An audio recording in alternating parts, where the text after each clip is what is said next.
Hello and welcome to an extra special 15th, 20th take recording of this video where we are trying to catch a guaranteed shiny Mew in Pokemon Red and Blue. This works on official hardware, so you can play this on an actual cartridge, you can play this on your 3DS.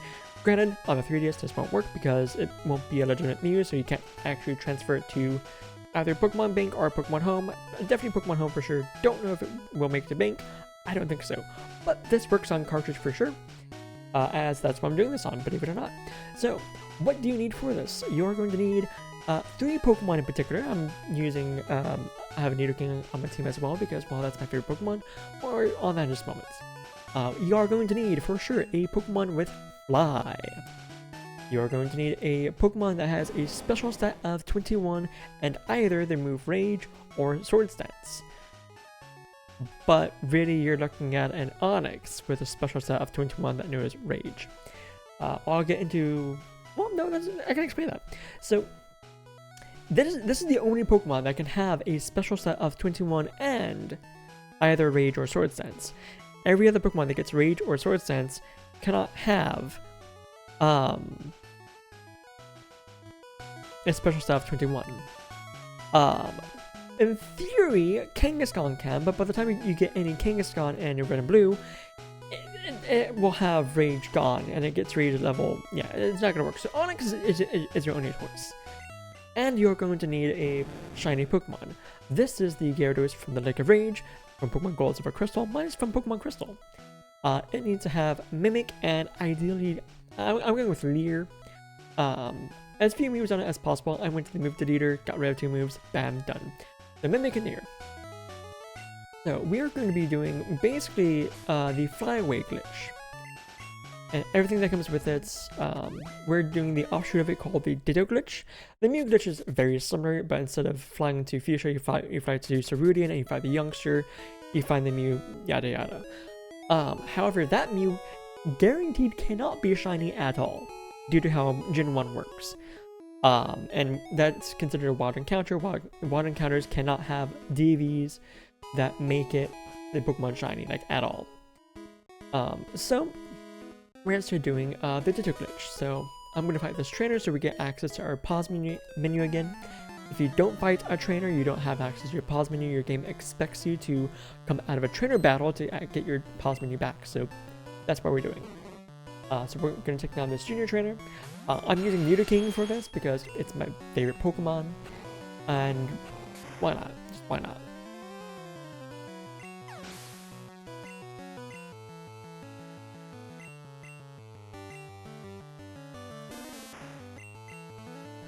So, we will be looking for a Ditto after this. And the reason for that is because when you go back to Cerulean City after getting access to your pause menu again, not Cerulean City itself, but the route where the trainer that you flew away from is at.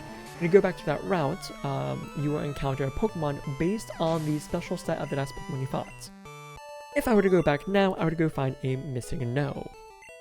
Trust me, that's one of the failed recordings of this. So next I need to find a Ditto. Which, who knows how long that's going to take, because Ditto is not the most common Pokemon on this route. So hopefully we get lucky and it's right here. Oh, we are! Okay, cool. So, now we get into why we need a Pokemon that knows Rage or Sword stats.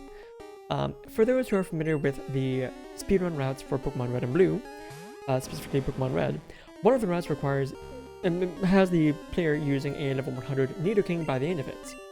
To do so, they basically do the Flyaway glitch, encounter a Pokemon that has a special stat that corresponds with Nidoking's index number in the entire thing, and that's why we need a special stat of 21. Mew's index number in the game is 21. Nidoking's is whatever it is. And the way that they get a level 1 Nidoking is the Pokemon you encounter once you finish the Flyaway glitch. Its level is based off of how much the attack stat is raised or lowered. It's higher if it's raised, it's lowered if it's lowered.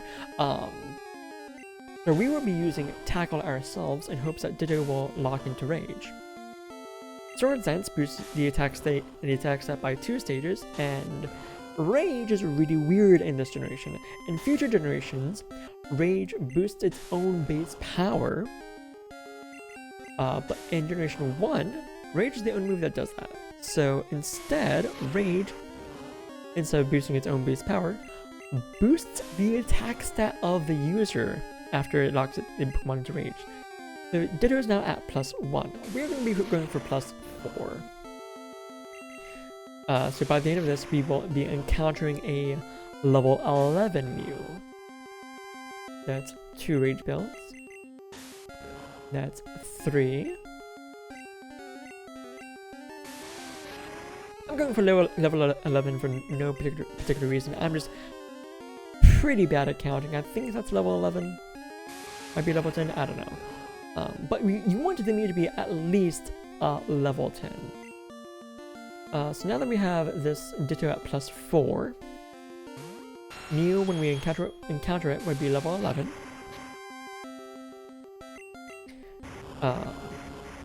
Which is exactly what we want.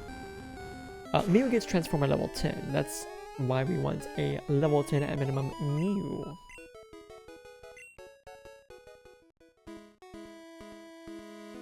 But before we fly away, we are going to switch our Mimic Pokemon to the lead here, because Mimic also works differently in Generation 1 compared to other generations. So Gyarados in the lead.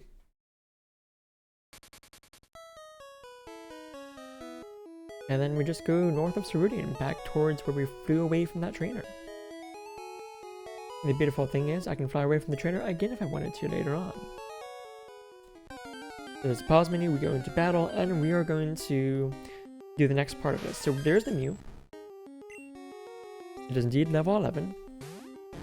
And because our Gyarados is level 30, it's going to be faster. We want to use Mimic turn 1 and grab Transform. And in Generation 1, you choose which move you mimic. In future generations, it's based off of the last move used by an opposing Pokemon. So Mew has used Transform. It's going to transform into our Gyarados, copying our stats and our moveset. We continue to use Leer so we don't damage the Mew, and we want to use Transform again.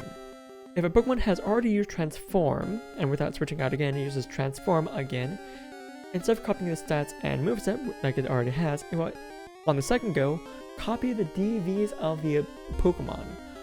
So this Mew just copied the DVs of our Gyarados, the DVs that make it shiny, means this Mew is now shiny.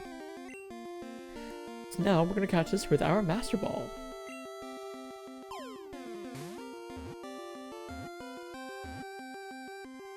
And there we go, we now have a shiny Mew. We won't nickname this, but we are going to check out the stats on this to show that it is indeed a shiny Mew. Check that out. You can put these stats in and see that it's going to be a range, but no, this is guaranteed a shiny Mew. This glitch works the exact same way with Ditto. If you want to guarantee shiny Ditto for your Generation 2 games, that's how you can get shiny Ditto. With that, thank you guys for checking this video out. I will see you guys in the next one. Bye-bye.